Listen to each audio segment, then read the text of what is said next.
haatanna dhegaystayaal waxaad ku soo dhawaataan xubintii galka baarista iyo Haruun Macruuf.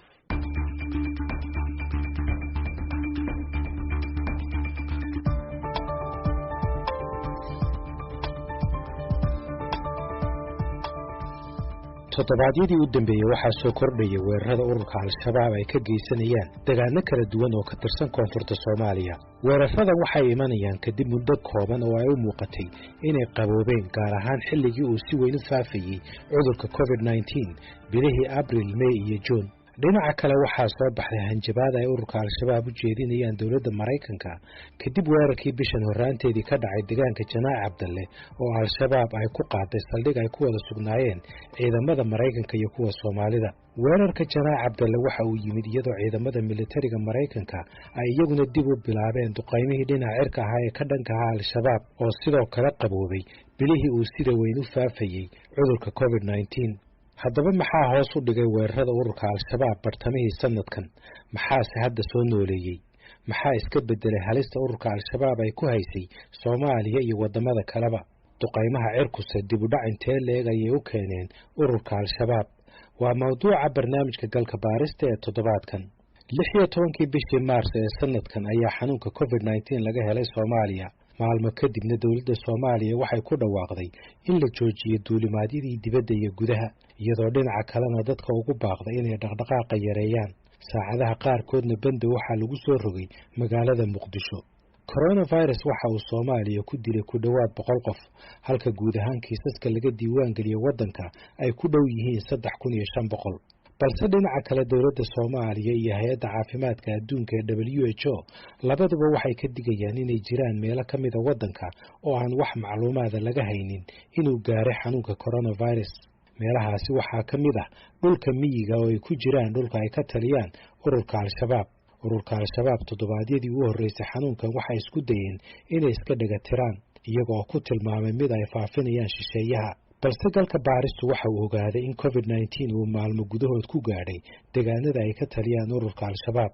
kasakoo haddaba inuu xanuunku saameeyey xubnaha ururka al-shabaab, waxaa kaloo khubarada amnigu ay aaminsan yihiin inuu saameeyey howlgalladoodii. maadaama cudurku uu hoos u dhigay weerarada cirka ee ka dhanka al-shabaab, waxaa khubarada amnigu ay ii sheegeen in madaxda al-shabaab ay muddadaasi u ahayd xilli ay ku dhaqdhaqaaqaan, isla markaana dib u habeyn ay ku sameeyaan ciidamadooda oo ay kala dhantaaleen duqeymaha cirka. waxaa kaloo saraakiisha amnigu aaminsan yihiin in shabaabku ay tasiilaadka qaraxyada geeyeen meelo kala duwan xilligii lagu jiray COVID-19 si ay ugu sahlanaato inay weeraro qaadaan mustaqbalka. dhinaca kale waxaa saraakiil aqoon u leh arrimaha amniga ay ii sheegeen inay jireen xubno ka tirsan amniyaadka magaalada Muqdisho ee ururka al-shabaab oo ay qabteen laamaha amnigu, kuwaas oo ku kalifa al-shabaab inay dib u habeyn ku sameeyaan unugyada ka howlgala magaalada Muqdisho, iyagoo bedelay shakhsiyaadkii la qabtay iyo xubnihii la shaqaynayay. iyadoo dhinaca kalena al-shabaab ay u arkayeen in xilliga lagu jiro COVID-19 ay tahay xilli ay isbedelkaasi fulin karaan. hase yeeshee weerarada isdhimay waxay isbedeleen bishii August, markaasi oo al-shabaab ay bilaabeen weeraro isxixiga oo ay ka geysanayaan magaalada Muqdisho, sida weerarkii lagu qaaday hoteelka Elite iyo weerarkii ismiidaaminta isna ka dhacay deegaanka Janaac Cabdalle, iyo sidoo kale dilal ka dhacay magaalooyinka Jowhar iyo Beledweyne. Matt Bryden waa cilmi baare ku xeel dheer arrimaha ururka al-shabaab. waxa uu ka tirsan yahay xarunta daraasaadka ee Sahan. waxaan weydiiyey waxa uu ku macnayn lahaa isdhinka weerarada al-shabaab ee xilligii COVID-19 iyo weerarada hadda soo cusboonaaday. I believe that the main reason for the reduction in attacks during the peak of the COVID-19 crisis is that for a limited period there were restrictions on movement and gatherings, particularly in Mogadishu, but waxa uu yidhi waxaan aaminsanahay sababta ugu weyn ee ay hoos ugu dhaceen weeraradii xilligii COVID-19 inay ahayd inay jireen xayiraad dhinaca socodka oo isku imaatinka ah, gaar ahaan magaalada Muqdisho iyo magaalooyinka kale. waxaa jiray ayuu yidhi meelo tiro yar oo la bartilmaameedsanayo, ama haddii al-shabaab ay weerari lahayd hoteelada iyo xafiisyada iyo maqaayadaha sidii hore, waxay u arkayeen inuu khasaaruhu yaraanayo sida ay iyagu u arkayeen. hadda in COVID-19 uu ka dhamaaday Soomaaliya iyo in kale cid ogi ma jirto ayuu yidhi, sababtoo ah ma hayno xog ku filan oo sidaasi sheegaysa. laakiin noloshu caadi ayay ku soo laabatay marka fursado badan ayay heleen al-shabaab ay dad ku bartilmaameedsadaan. waxaan intaas ku darayaa ayuu yidhi in dhowaan la galay wejigii hore ee doorashada ee xilliga kala guurka siyaasadda Soomaaliya oo ay ku jiraan iskaashaanbuuraysi isbedbedelaya, hubaan la'aan, hogaamiyaal iyo kooxo boosas kala cariirsanaya xilliga kala guurka ka hor. tani fursad ayay u abuuraysaa ayuu yidhi al-shabaab. waxa uu intaas ku daray Matt Bryden oo uu yidhi al-shabaab Muqdisho iyo meelo kale waxay u shaqeeyaan sidii koox u abaabulan faldambiyeed, waxayna dhex gashay siyaasadda iyo ganacsatada Soomaalida. sidaasi darteed inkastoo al-shabaab ay raadinayso fursad ah inay dhex gasho, dhinaca kalena shakhsiyaadka siyaasadda iyo kuwa ganacsiga waxaa laga yaabaa inay isticmaalaan al-shabaab si ay uga helaan faa'iido siyaasadeed. guud ahaan qodobadan ayaa door ku lahaa korodhka weerarada al-shabaab ee dhowaanahan. saraakiisha amniga qaarkood ayaa hoos u dhaca weerarada al-shabaab ku macneeyey inay isdhintay awooddii ururka, maadaama in muddo ah ay dagaal kula jireen ciidamada dawladda kuwa AMISOM, iyadoo taasina ay dheeraad u yihiin duqaymaha joogtada ee dhinaca cirka ee Maraykanku horseedka ka yahay.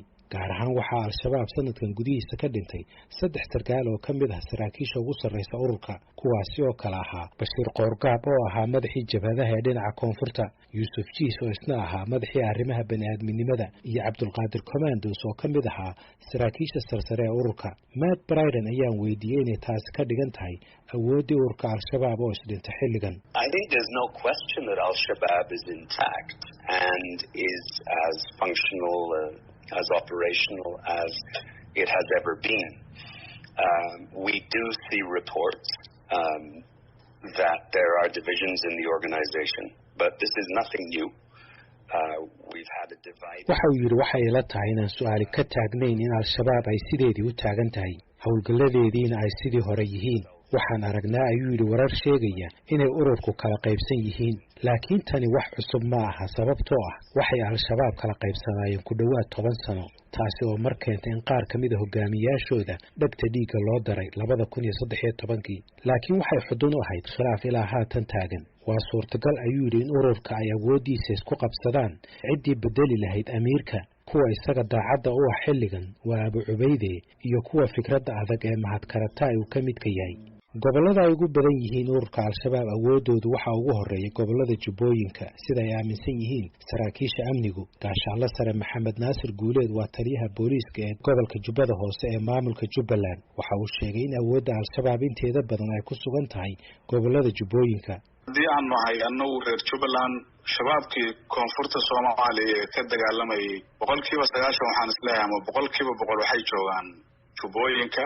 dagaalka shabaabku ay ku hayaan Jubbaland iyo gobolladana waxa weeyaan mid runtii aan dhihi karo wax badan buu huwan yahay. ma aha dagaalka shabaabku ay Soomaaliya ku hayaan oo lamid kaliya ma aha, waa waxyaabo kale u dheer oo isleeyahay arrimo kale ah uu heliyo. marka shabaab waa jira waana dagaalamayaan, laakiin sida dadka qaar u fakaraya awoodoodu ma aha. haddii ciidan ahaan iskaga hor yimaadana ma aha ay saacad kuma hor fadhi karaan, laakiin dabamaryeyn iyo meeraysi bay ku jiraan mar walba oo iyana qarax isticmaalaan. gaashaanle sare Maxamed Naasir Guuleed waxaan weydiiyey waxa uu isagu ku macnayn lahaa isdhinka ku yimid weerarada al-shabaab bartamihii sanadkan iyo weerarada dib u soo cusboonaaday. halkaa waxaan ka akhrisanayaa Harun, horta number 1 waa aniga kuu sheegay oo cid si dhaba ula diriraysa nimankan inay cadow muxuu ahaay khatar ku yihiin adduunka iyo Soomaalidaba, oo sida ay Jubbaland ula diriraysa ma jiraan. waxaa intaa dheer barnaamijyadan siyaasadeed ee dalku baaxaadayana qayb ay ka tahay. iyaga laftooda siyaasadda ku milmay, marka maadaama ay siyaasadda ku milmaan markasta oo nugeel jiro dalkii way ogyihiin inuu dhib inay wax walba samayn karaan. marka waxyaabaha ugu wacan doorashooyinka soo dhawaada qayb bay ka yihiin. waxay ku dagaalamayaan inay saameyn ku yeeshaan dadka la xulaya xildhibaanada gelay. waxaana xogogaal u tahay meel 5-6 isbaaro taalla Muqdisho oo hadda inay dhex marayaan oo qofka caadiga ama gabadha foosha aan la marin karin, yaa baabuur kaarbam oo buuxa la marinaya. marka waxaad garan kartaa inay ku dhex milmeen hay'adihii dawladda ee federaalka baad dareemi kartaa. marka way adag tahay. hadda dawladdan hadda jirta anuma qaba inay shabaab la dirirayso. dawlad la dirto Soomaaliyeed Allah keenan leh. wargeyska New York Times ee ka soo baxa dalkan Maraykanka ayaa dhawaan daabacay warbixin muujinaysa in Maraykanku ay ka baaraandegayaan in duqaymaha cirka ee ka dhanka al-shabaab ay ku ballaariyaan dalka Kenya haddii ay ogolaansho uga helaan dawladda waddankaasi. waxayna khubaradu sheegeen in taasi ay la xiriirto cabsi laga qabo in al-shabaab ay ku sii xididaystaan Kenya ama weeraro kale ay ka geystaan. Matt Bryden ayaan weydiiyey wararka sheegaya in duqaymaha cirka ee Maraykanka ay ku baahi karaan dhinaca Kenya. Well, it does seem to be the case that the United States has considered that option and possibly even requested permission from the Kenyan government after the Manda Bay incident in January this year, where Al-Shabaab attacked a joint Kenyan-U.S. military installation. sidaas ayay u muuqataa in Maraykanku ay arrintaasi tixgeliyeen oo xataa ay ka codsadeen Kenya inay ogolaansho siiso kadib weerarkii Manda Bay ee Janaayo sanadkan oo Al-Shabaab ay weerareen saldhig ay ku sugan yihiin ciidamo Maraykan ah iyo kuwa Kenyaan ah meel u dhow xuduudda Soomaaliya. waxay ila tahay ayuu yidhi duruufaha ay Kenya ugu ogolaan karto Maraykanka inay Kenya gudaheeda ka geysato duqaymo waa kuwa kooban oo khaas ah laakiin waa run in Al-Shabaab ay si joogto ah kooxo weerar qaada ugu soo diraan Kenya garabka amniyaadkana sirdoonkooda kooxa ay u soo diraan Kenya si ay u indheeyaan una qorsheeyaan weerarada. Maraykanku waxay muujiyeen ayuu yidhi in haddii ay jirto halis ku soo fool leh ciidankooda ama wadamada ay iskaashiga leeyihiin ama Al-Shabaab ay qorsheynayso howlgal weyn inay ogolaansho weydiisan doonto duqayn dhacda. taasi kasoo ayuu yidhi saameynta duqaymaha diyaaradaha Maraykanku waa carqaladayn waa laga yaabaa ayuu yidhi inay ka hortagto weeraro soo socda ama lagu dilo qaar ka mid ah madaxda laakiin ma keenin ayuu yidhi duqaymuhu isbedel weyn marka la eego dhinaca istiraatiijiyada. mid ka mid ah saraakiisha Soomaalida dhinaca amniga waxa uu sheegay in dadka ka tirsan Al-Shabaab ay isku diyaarinayaan in dagaalka ay ka sii wadaan gudaha Kenya xataa haddii ugu dambeyn laga saaro Soomaaliya taasi oo sii xoojin karta cabsida ay qabaan Maraykanka. waxaan sidoo kale Matt Bryden weydiiyey in Al-Shabaab ay dagaal muddo dheer socda ka gali karaan dalka Kenya. I think Al-Shabaab in Kenya is still fairly limited in its capabilities. It's been trying for many years to build a base in the country. Al-Shabaab Kenya wali awoodoodu way kooban tahay. Muddo dheer ayay isku dayeen inay saldhig ka samaystaan wadanka. Waxay xidhiidh ku yeesheen magaalooyinka waaweyn qaarkood. waxay dadka ka qorteen bulshooyinka ka baxsan gobolada taariikh ahaan lagu yaqaan inay dadka ka qortaan sida waqooyi bari Kenya. waxayna haatan dad ka qorteen gobollo ay ku jiraan kuwa aan muslim ahayn. waxa uu intaas ku daray Matt Bryden oo uu yidhi waxaa laga yaabaa inay tahay bilowga inay ku koraan wadankaasi laakiin ma aaminsani ayuu yidhi xilligan in Al-Shabaab ay leedahay awood ay si madax bannaan uga howlgasho Kenya haddii la burburiyo saldhigyadooda Soomaaliya. xilliganna ma jirto ayuu yidhi halis dhow in saldhigyadooda Soomaaliya iyo dhulka ay haystaanba lagala wareego. Al-Shabaab waxay tan iyo sanadkii 2017 ku dishay Soomaaliya iyo Kenya 3 askari oo Maraykan ah iyo 2 qandaraasle oo ka tirsan wasaaradda gaashaandhigga Maraykanka ee Pentagonka. dhinaca kale Al-Shabaab waxay si toos ah u weerartay 2 saldhig ee Ballydoogle iyo Manda Bay saldhigyadaasi oo ay ku sugan yihiin ciidamada Maraykanka ee iskaashiga la leh ciidamada Soomaaliya iyo kuwa Kenya. khubarada amniga ayaa aaminsan in weerarada Al-Shabaab ee ciidamada Maraykanka iyo saldhigyada ay ku sugan yihiin ay tusaale u tahay in duqaymaha cirka ee Maraykanku ay xanuujiyeen ururka Al-Shabaab. gaashaanle sare Maxamed Naasir Guuleed ayaan weydiiyey in duqaymaha Maraykanku ay wax ka bedelayaan dagaalka lagula jiro Al-Shabaab. doorka duqaynta ee dowladda Maraykanku ay ku samayso shabaab waxaan leeyahay marka laga reebo Jubbaland waaba cidda kaliya inay la dirirto u diyaarsan shabaabka. duqayntuna waxay ka qaadataa kaalin aad muhiim u ah bay ka qaadataa. maxay tartaa waxay jirtaa gurmadkay burburin taakulaantay burburin ciidamadooda is urursaday baabeen intaba way baabeenaysaa. awoodooda wax ma u dhintay wax badan ba u dhimaysaa aan caadi ahayn wax aad u badan ba u dhimaysaa duqayntaas awoodooda. waayo markii gurmadkii lagaa duqeeyay iyo taakuladii lagaa duqeeyay ciidankii aad wax ku weerarsay lagaa burburi maxaad qaban kartaa. Soomaaliya waxaa sanadkii 13aad ku sugan ciidamada midowga Afrika ee AMISOM oo inkastoo ay magaalooyin badan ka qabsadeen ururka Al-Shabaab haddana sanadihii ugu dambeeyay hakiyay gulufka ka dhanka ah ururka Al-Shabaab. dhinaca kale dowladda Soomaaliya waxay caqabada ay ku jiraan kuwa siyaasadeed kala kulantay dhamaystirka dhismaha ciidamada iyo isku dhafkooda kadib xiriir cakiran oo u dhaxeeyay dowladda federaalka iyo maamul goboleedyada sida ay sheegayaan khubarada.